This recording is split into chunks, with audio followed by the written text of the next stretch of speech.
At the time, he even called her the female Charles Manson, but he now says the legal system failed Sarah Joe Pender.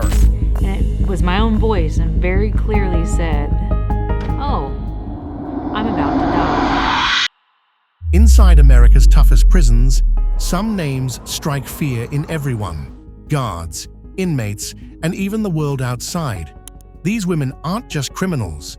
They're legends of terror, known for their ruthless violence and chilling reputations. They didn't just break the law, they shattered lives and bent the system to their will. I love you. What makes them the most feared women behind bars? Here are the 15 most dangerous women in America's prisons. Number 15. The Job Corps killer, Christa Gail Pike. In the quiet halls of a Knoxville Job Corps center, a 19-year-old girl named Colleen Slemmer had no idea that her life was about to be cut short by a ruthless killer. That killer was Christa Gail Pike, a fellow Job Corps student who had a twisted fascination with violence and death. In a shocking act of brutality, Pike lured Slemmer to a secluded area with the promise of friendship, only to torture and murder her in cold blood. The details of the crime are enough to make even the most seasoned investigator shudder. For 30 agonizing minutes, Pike and her accomplices subjected Slemmer to a horrific ordeal, beating her mercilessly and carving a pentagram into her flesh. But the ultimate act of depravity came when Pike took a piece of Slemmer's skull as a sickening trophy, later boasting about wearing it on a necklace. Pike's reign of terror didn't end with Slemmer's murder. Even behind the walls of the Tennessee Prison for Women, she continued to plot and scheme, orchestrating a murder attempt on another inmate in 2004. Her violence and unpredictability have made her one of the most feared and notorious inmates in the prison system, requiring an unprecedented level of security and monitoring. At just 18 years old, Pike became the youngest woman to be sentenced to death in the United States. But her twisted legacy extends far beyond her age. She is a remorseless killer who has shown no regard for human life, and whose very presence strikes fear into the hearts of those who cross her path. Number 14. The femme fatale, Sarah Joe Pender. Sarah Joe Pender's story reads like a Hollywood thriller, a tale of love, betrayal, and murder that would ultimately earn her the dubious title of America's Most Wanted Woman. Born in 1979, Pender seemed destined for a life of promise, a college student with a bright future ahead of her. But all that changed in the early 2000s, when she found herself at the center of a chilling double homicide that would forever alter the course of her life. The crime itself was as brutal as it was senseless. Pender and her boyfriend, Richard Hull, were charged with the murder of their two roommates, Andrew Cataldi and Tricia Nordman. Hull pulled the trigger, but prosecutors argued that Pender was the true mastermind behind the killings. She had purchased the murder weapon, a 12-gauge shotgun, and played a key role in disposing of the bodies, dumping them in a dumpster just blocks from their home. As the details of the crime emerged, comparisons were drawn between Pender and infamous figures like Charles Manson. Like Manson, Pender seemed to have a unique ability to manipulate others into committing heinous acts on her behalf. The evidence against her was damning, painting a picture of a woman who would stop at nothing to get what she wanted. Despite her protestations of innocence, Pender was found guilty of double murder and sentenced to 110 years in prison. Number 13. A Mother's Betrayal, Diane Downs. On a quiet night in Springfield, Oregon, a horrifying scene unfolded that would forever shatter the bond between a mother and her children. Diane Downs, a 27-year-old mother of three, drove her blood-soaked car to the Mackenzie Willamette Hospital, where her children lay bleeding and fighting for their lives. But as investigators peeled back the layers of Downs' story, they discovered a truth more chilling than they could have ever imagined. Downs had shot her own children at point-blank range, killing her 7-year-old daughter Cheryl and leaving her 8-year-old daughter Christy and 3-year-old son Danny with life-altering injuries. Her motive, a twisted obsession with a married man who had no interest in being a father. In Downs' mind, her children had become nothing more than obstacles to her happily ever after. As the investigation unfolded, Downs' facade of concern and innocence began to crumble. Witnesses recounted seeing her car crawling along the roads at an eerily slow pace, contradicting her claims of a frantic rush to save her children's lives. Even more damning was the testimony of Christy, who survived the attack and bravely pointed the finger at her own mother as the shooter. The case against Downs was airtight, and in 1984, she was sentenced to life in prison, plus 50 years for her unthinkable crimes. But even behind bars, her capacity for deceit and manipulation knew no bounds. In a brazen attempt to escape justice, Downs staged a prison break in 1987, leading authorities on a 10-day manhunt before she was finally recaptured. Number 12, the deadly love triangle, Pamela Smart. It was a love story that ended in tragedy, a twisted tale of passion, manipulation, and murder that would forever change the lives of everyone involved. Pamela Smart, a 22-year-old high school media coordinator, had seemingly found the perfect match in her husband, Gregory Smart. But behind closed doors, their marriage was far from idyllic, and Pamela soon found herself drawn to the charms of a 15-year-old student named Billy Flynn. What began as a forbidden affair quickly spiraled into a deadly plot, with Pamela convincing her teenage lover and his friends to murder her husband in cold blood. On the night of May 1st, 1990, Flynn and his accomplices broke into the Smart home and shot Gregory in the head, leaving him to die on the floor of his own bedroom. The investigation that followed was a media frenzy, with every lurid detail of Pamela's affair and her role in the murder splashed across headlines and televised live on cable news. Prosecutors painted her as a manipulative seductress who had used her position of authority to prey on a vulnerable young man, while her defense team argued that she was a victim of circumstance, trapped in a loveless marriage and desperate for escape.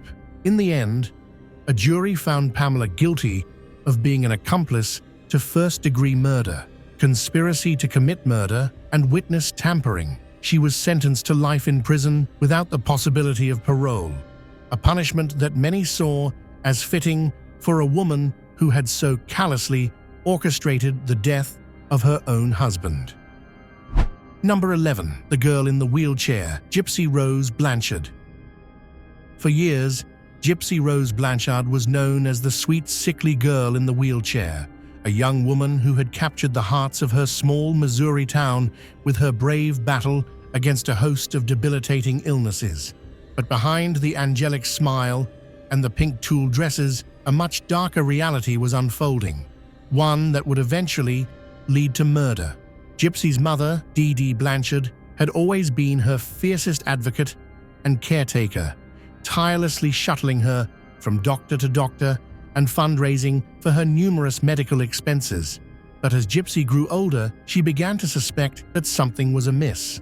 The medications and treatments her mother insisted upon never seemed to make her feel better, and the illnesses that Dee Dee claimed she had, from leukemia to muscular dystrophy, didn't quite add up.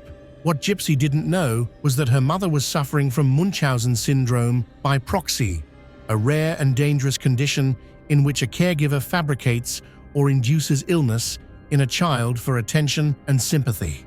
For years, Dee Dee had been manipulating doctors and subjecting Gypsy to countless unnecessary surgeries and medications, all while basking in the glow of community support and admiration. But in 2015, Gypsy finally reached her breaking point. With the help of her online boyfriend, Nicholas Godejohn, she hatched a plan to escape from her mother's control once and for all.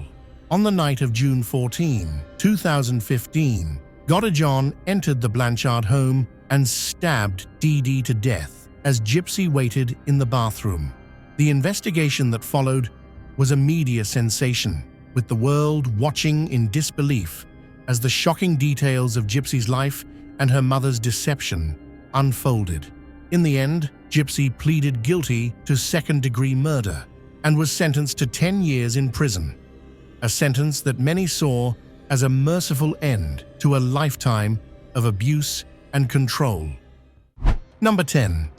The Woman Who Cried Wolf, Susan Smith. On a chilly October night in 1994, the town of Union, South Carolina was rocked by a shocking 911 call. Susan Smith, a 23-year-old mother of two, frantically reported that her sons, 3-year-old Michael and 14-month-old Alexander, had been abducted by a black man who had carjacked her at gunpoint. The nation watched in horror as the story unfolded, with Smith pleading tearfully for her children's safe return. But as the days turned into weeks, investigators began to suspect that Smith's story didn't quite add up. Her behavior seemed oddly detached, and she appeared almost too composed in front of the cameras. It wasn't until 9 days later, after hours of intense interrogation, that the truth finally came out. Smith had strapped her sons into their car seats and driven them into a nearby lake, watching as the car sank beneath the surface and her children drowned. The motive behind Smith's unthinkable act was as selfish as it was cruel. She had been involved with a man who had made it clear that he didn't want children, and in her twisted mind, eliminating her sons was the only way to keep him in her life. The revelation shocked the nation and left the small town of Union reeling. In 1995, Smith was convicted of 2 counts of murder and sentenced to life in prison with the possibility of parole after 30 years. Her trial was a media circus, with the prosecution painting her as a cold-hearted killer who had sacrificed her own children for the sake of a doomed romance. Today, Susan Smith remains behind bars, a symbol of the unimaginable cruelty that a mother can inflict upon her own flesh and blood. Number 9. The Killer, Mom, Mary Beth Tinning. In the quiet suburbs of Schenectady, New York, a mother's love turned to unspeakable horror as Mary Beth Tinning's children began to die, one by one. Over the course of 14 years, from 1972 to 1985, 8 of Tinning's 9 children would perish under mysterious circumstances, leaving a trail of tragedy and unanswered questions in their wake. Tinning's first child, Jennifer, died just 8 days after being born, followed by Joseph Jr. at 2 years old and Barbara at 5 months. The deaths were attributed to various causes, from SIDS to meningitis, but as the years went on and the body count rose, suspicions began to mount. It wasn't until the death of Tinning's adopted daughter, Tammy Lynn, in 1985 that the truth finally came to light. An autopsy revealed that the 4-month-old had been smothered to death, and investigators began to take a closer look at the deaths of Tinning's other children.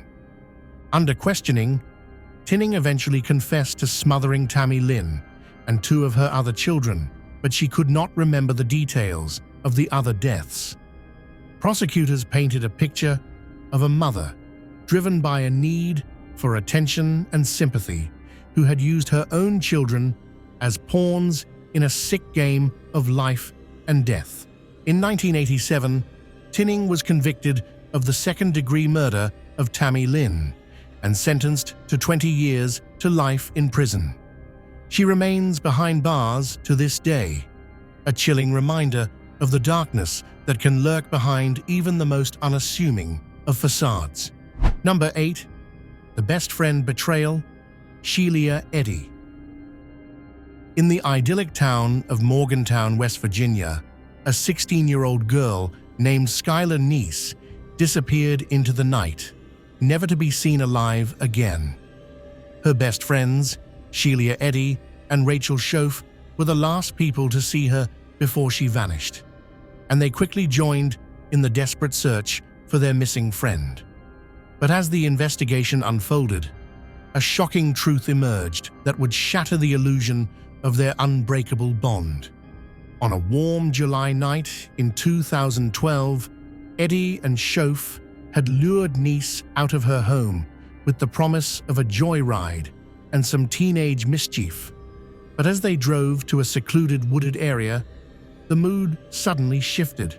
Armed with kitchen knives, Eddy and Schoaf unleashed a frenzied attack on their unsuspecting friend, stabbing her to death and leaving her body to rot in the dense underbrush.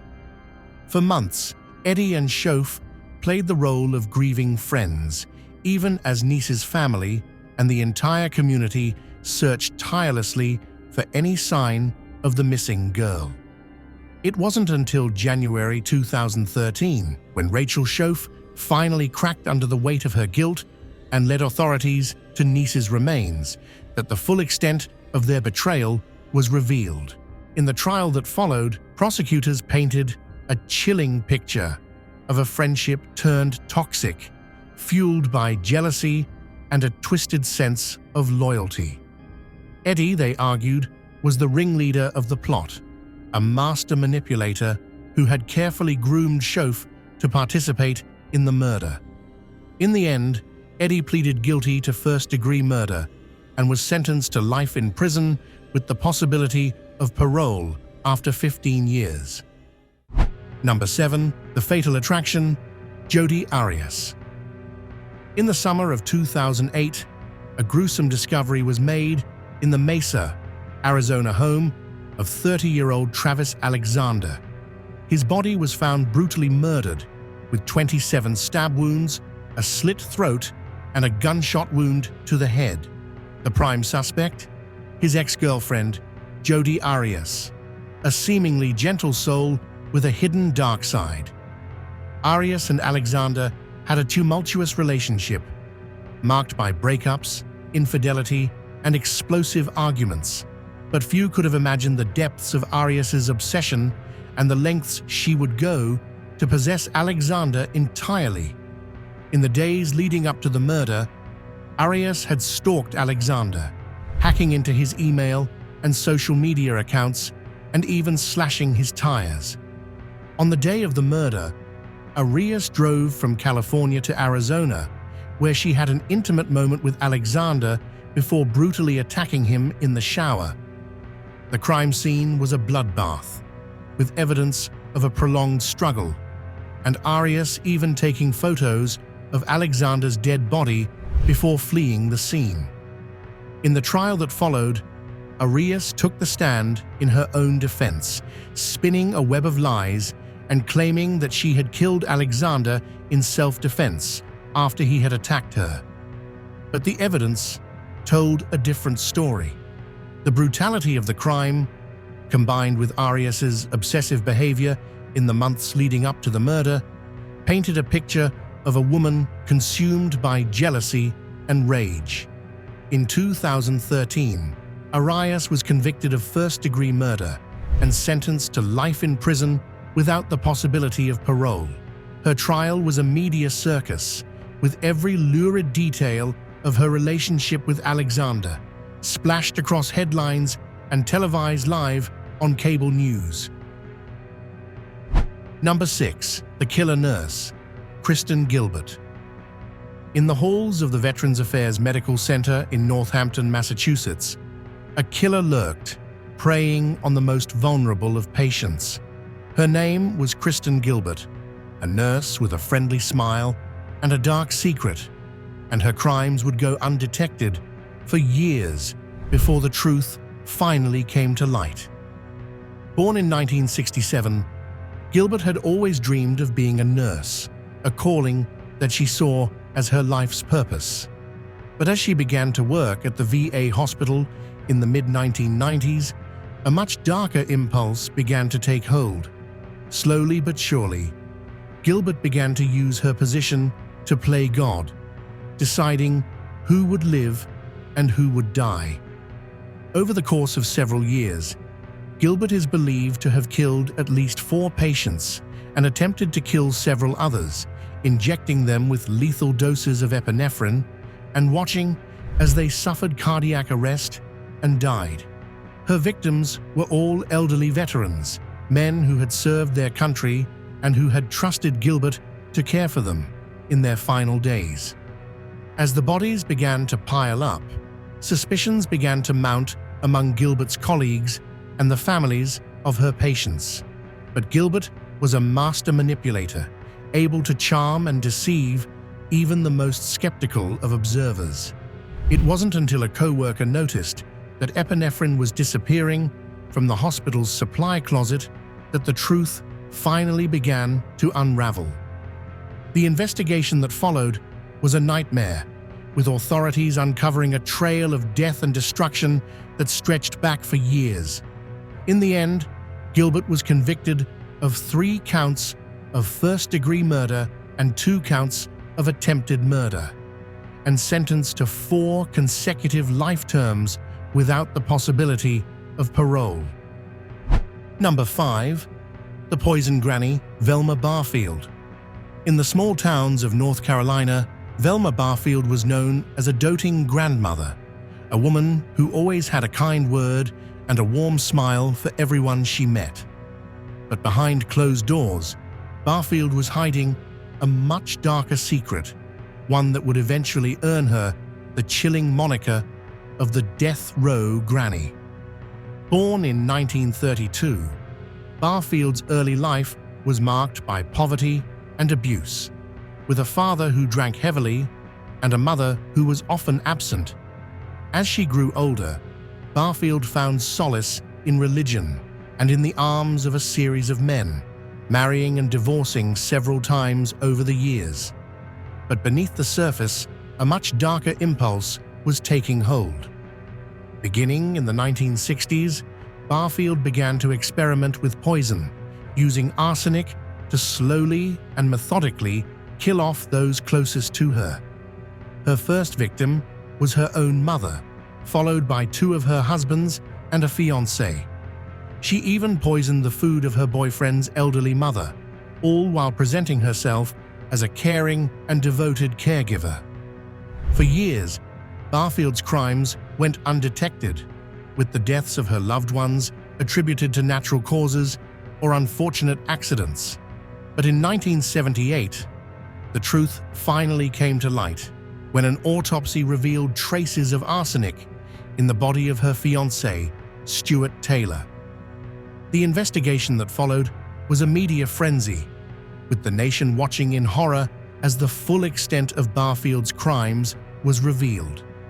In the end, she was convicted of first-degree murder and sentenced to death, becoming the first woman to face execution by lethal injection in the United States.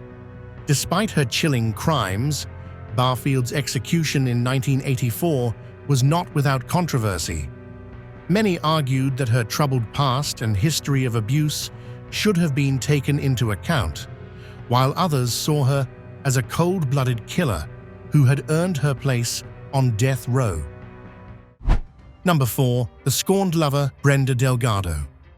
It was a love story that turned deadly, a tale of obsession, jealousy, and revenge that would leave one woman dead and another facing a lifetime behind bars. Brenda Delgado had always dreamed of a fairy tale romance, but when her ex-boyfriend, Ricardo Paniagua, found love with another woman, that dream quickly turned into a nightmare. Paniagua, a dermatologist, had begun dating Kendra Hatcher, a pediatric dentist, and the two seemed to be head over heels in love. But for Delgado, the thought of seeing her ex with another woman was too much to bear. Consumed by jealousy and rage, she began to plot her revenge, determined to make Paniagua pay for leaving her behind. In a twisted scheme that would shock the nation, Delgado hired 2 hitmen to carry out the unthinkable. On the night of September 2nd, 2015, as Hatcher was returning to her Dallas apartment, she was ambushed in the parking garage and shot dead, her life snuffed out in an instant. The investigation that followed was a race against time, with authorities desperate to find the person responsible for such a heinous crime. But as they began to peel back the layers of Delgado's past, a disturbing picture began to emerge, one of a woman consumed by obsession and willing to go to any lengths to get what she wanted. In the end, Delgado was captured after months on the run, her dreams of a happily ever after shattered by the weight of her own actions. At her trial, prosecutors painted a chilling picture of a scorned lover who had orchestrated a cold-blooded murder, while her defense team argued that she was a victim of circumstance, driven to desperation by a love that had turned toxic. But the jury saw through Delgado's lies and manipulations, and in the end, they found her guilty of capital murder. She was sentenced to life in prison, without the possibility of parole, a fitting punishment for a woman who had so callously taken the life of an innocent woman. Number 3. The Angel of Death, Genene Jones. In the pediatric wards of Texas, a silent killer was stalking the halls, preying on the most vulnerable and innocent of patients. Her name was Genene Jones, a nurse with a sweet smile and a gentle touch, and a heart as black as night. Born in 1950, Jones had always dreamed of being a nurse, a calling that she saw as her life's purpose. But as she began to work in the pediatric units of San Antonio's hospitals, a much darker impulse began to take hold. Slowly but surely, Jones began to use her position to play God, deciding who would live and who would die. Over the course of several years, Jones is believed to have killed up to 60 infants and children under her care, injecting them with lethal doses of drugs and watching as they slipped away. Some of her victims were already sick or dying, while others were perfectly healthy, but to Jones, they were all just pawns in a twisted game of life and death. As the bodies began to pile up, suspicions began to mount among Jones's colleagues and the families of her patients. But Jones was a master manipulator, able to charm and deceive even the most skeptical of observers. It wasn't until 1985, when a mother noticed suspicious puncture marks on her child's body, that the truth finally began to unravel. The investigation that followed was a nightmare, with authorities uncovering a trail of death and destruction that stretched back for years. In the end, Jones was convicted of a single murder and sentenced to 99 years in prison. But many believe that her true victim count may never be known. Number 2. The Damsel of Death, Aileen Wuornos. In the late 1980s and early 1990s, the highways of Florida became a hunting ground for a killer unlike any other. Aileen Wuornos, a former sex worker with a troubled past, stalked the roads in search of her next victim, leaving a trail of bodies and shattered lives in her wake. Born in Michigan in 1956, Wuornos had a childhood marked by abuse and neglect. By the time she was a teenager, she had turned to the adult industry to survive, trading her body for money and a place to sleep. But as the years went on, her anger and resentment towards men began to grow, fueled by a lifetime of trauma and a deep-seated desire for revenge. Between 1989 and 1990, Wuornos killed at least 7 men, all of whom had picked her up seeking her services. She claimed the killings were in self-defense, saying the men had tried to assault her or had become violent.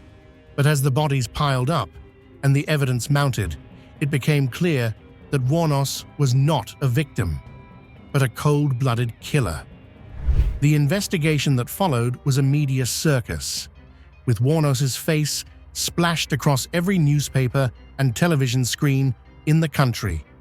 She was eventually captured and brought to trial, where she was found guilty of 6 counts of murder and sentenced to death. In the years that followed, Wuornos became a controversial figure, with some seeing her as a victim of a society that had failed her, while others saw her as a monster who had earned her place on death row. But no matter where one falls on that spectrum, there is no denying the impact that she had on the American psyche. On October 9, 2002, Aileen Wuornos was executed by lethal injection at the Florida State Prison. Her last words were a defiant proclamation of her innocence, a final act of rebellion from a woman who had spent her entire life fighting against a world that had wronged her. Number 1. The giggling granny, Nanny Doss.